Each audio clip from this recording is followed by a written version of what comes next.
Modern science shows that this universe cannot function with other laws. That if you had other laws, you wouldn't get Homo sapiens at the end of it. So yes, God could have made other laws, but you'd get a different kind of creature at the end of the process. So if God wanted to use a lawful process and wanted to create creatures like us, modern science tells us that this is the recipe. The laws that exist here and now are the necessary prerequisite for us being here. Now, these laws are in some senses double-edged. The sunshine that makes life possible is also the sunshine that gives us wrinkles and sometimes exposes us to radiation, cancer. The water that we drink without which we couldn't have life, well, you can drown in it.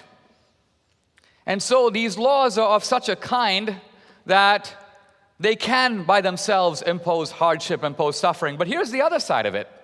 God has at the same time given us the tools to comprehend these laws and in some ways to overcome them. That is called modern science. No, nobody gave us these tools. We invented these tools. You don't get to give Yahweh the credit for science, especially given the fact that his self-appointed representatives in the church have tried to stand in the way of science whenever it shows that a biblical understanding of the world is contrary to demonstrable facts. God squashes Job under his mighty thumb, and Job writhes on the ground in dust and ashes and repents for even asking. Is that what we should do in the face of the big questions that we have to ask? Should we writhe on the ground and say, well, I'm not going to ask the question because it's too deep for me to understand? Should we admit that we can't know and so we're not going to ask? I don't think so. Even if there is a God, saying that we are in no position to ask questions like these is effectively to say, shut up and stop thinking. Let's say that someone suffers horribly for 50 years, but is living in eternity in bliss.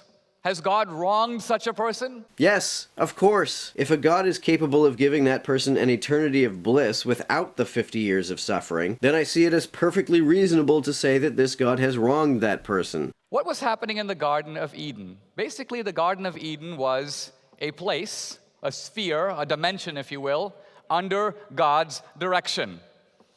And yeah, there were no laws. Everything worked well.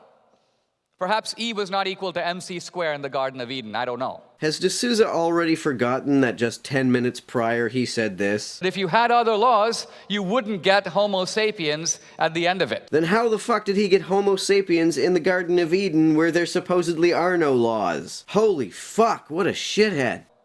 But the idea was that God, in a sense, offers human beings a choice. Live under God's direction. You can call that the discretionary universe. Our will is subordinated in all things to God's will. And so are the laws of nature. So is whatever laws operate in Eden. God controls it all. No rotten trees, no fruit that fall and turn bad. Now the message of the fall is that human beings rejected that world. Not just Adam and Eve, because I believe we would reject it again if we were given a chance. Our free will inclines us to say, no, we do not want to live under God's world. We want to make our own world.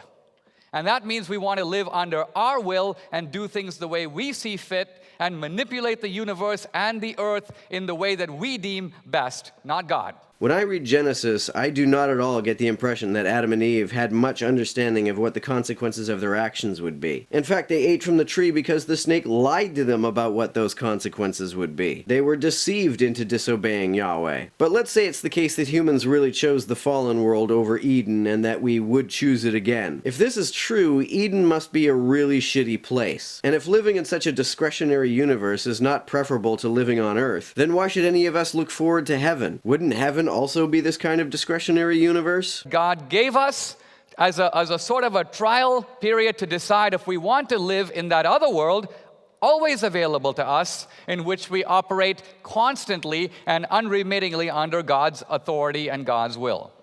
That to me is the meaning of the fall. The two choices put before us as human beings, and it wasn't just Adam and Eve, but I believe all of us in this room, if made to choose again, would choose exactly what Adam and Eve chose. Then why would any of us ever want to go to heaven? If every one of us, including presumably Dinesh himself, would prefer to live a life in which we make our own decisions, then why would salvation be at all desirable if it means being under the total control of a god?